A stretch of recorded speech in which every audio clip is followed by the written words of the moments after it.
Shalom Bapak-bapak, Ibu-ibu, dan saudara-saudara sekalian. Kita ketemu lagi di acara Embun Surgawi pada pagi ini. Salam sejahtera. Sebelumnya membaca Alkitab, kita akan berdoa dulu, minta pimpinan Roh Kudus. Terpujilah namamu ya Tuhan, karena Engkau baik, Engkau murah hati, dan Engkau juga punya rencana yang indah bagi kami, bagi Bapak-bapak, Ibu-ibu, dan saudara-saudara sekalian.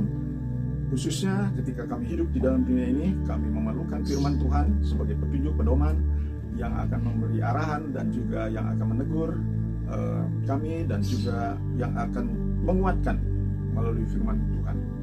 Kiranya Tuhan memberkati supaya kami belajar sabar. Puji namamu ya Tuhan, atas pimpinan Roh Kudus. Dalam nama Yesus kami serahkan doa ini. Amin. Diambil dari Roma 12 ayat 12. Bersukacitalah dalam pengharapan, sabarlah dalam kesesakan, dan bertekunlah dalam doa. Itulah firman yang kami sampaikan dengan judul sabar. Kita perlu sabar di tengah-tengah dunia ini yang tidak selalu lancar. Saya ingat bahwa Tuhan tidak menjanjikan pelayaran yang tenang, tapi pendaratan yang selamat.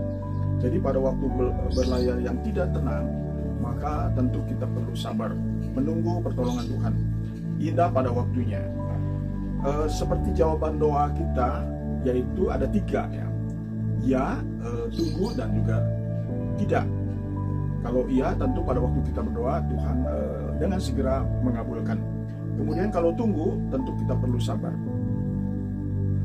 Dan kalau tidak, juga kita perlu sabar menerimanya, karena Tuhan lebih baik. Apa yang Tuhan rencanakan, apa yang Tuhan menjadi jawaban, lebih baik daripada keinginan kita.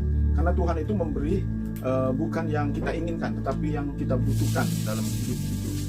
Nah, ada beberapa yang menguatkan saya dalam belajar kesabaran di tengah-tengah kesesakan, di tengah-tengah menghadapi keterbatasan karena fisik, karena tubuh. Maka kita selalu ingat yaitu kesabaran dari Ayub ya.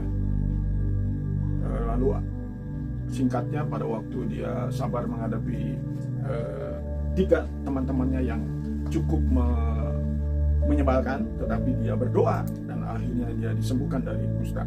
Jadi dia sabar menghadapi 3 teman, sabar menghadapi istri, sabar juga menghadapi keinginan iblis untuk menjatuhkan Ayub, sabar menghadapi kehilangan baik anak maupun harta benda, ya, dan juga sabar untuk menunggu pertolongan dari Tuhan. Itulah contoh yang bagus. Kemudian kita juga ingat akan Yusuf, begitu sabarnya menghadapi murid kakak-kakaknya yang membenci, yang iri hati, yang menjual, dan juga akhirnya ia dipenjara. Tetapi Yusuf berkata bahwa semuanya ini adalah rencana dari Tuhan, sehingga ia tidak membencinya, ia tetap mengampuninya. Juga Daud pada waktu menghadapi Saul, ia sabar. Pada waktu ada kesempatan untuk membalas, bahkan anak buahnya sudah menganjurkan Daud untuk membunuh Saul, tetapi ia lebih takut kepada Tuhan, lebih menyerahkan kepada rencana yang indah bagi Tuhan di masa depannya untuk menjadi seorang pemimpin atau seorang raja yang dipakai oleh Tuhan. Itulah contoh-contoh kesabaran. Tapi yang paling utama yaitu sabarnya Yesus Kristus selama 33 tahun sampai rela disalib. Walaupun ia dicaci maki, diludahi, ia tetap sabar. Sabar itu sebetulnya benteng yang kokoh. Sabar itu menjadi kesukaan dari Tuhan sendiri. Sabar itu adalah buah roh yang keempat. Jadi kita perlu berbuah kesabaran itu, sehingga mendatangkan ketekunan, dan ketekunan itu akan mendatangkan juga kesempurnaan. Bukankah itu tujuan kita, arah kita, sehingga kita jangan puas diri apapun yang sudah kita lakukan, karena masih panjang perjalanan sampai kita dipanggil Tuhan, sampai Yesus datang kedua kali. Kita terus jaga diri di proses, jangan sampai kita tidak sabar seperti beberapa contoh yang lain. Karena ketidaksabaran, maka akhirnya ia tidak sampai kepada tempat yang dijanjikan itu. Jadi marilah kita selalu belajar sabar.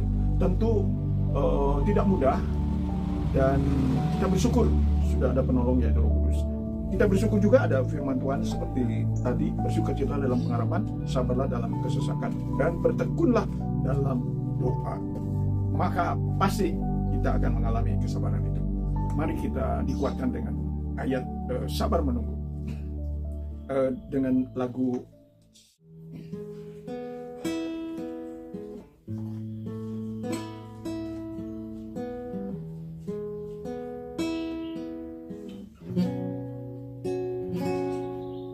sabar menunggu jawaban doaku, karena ku yakin janjinya padaku tak mungkin gagal, tak mungkin ingkar.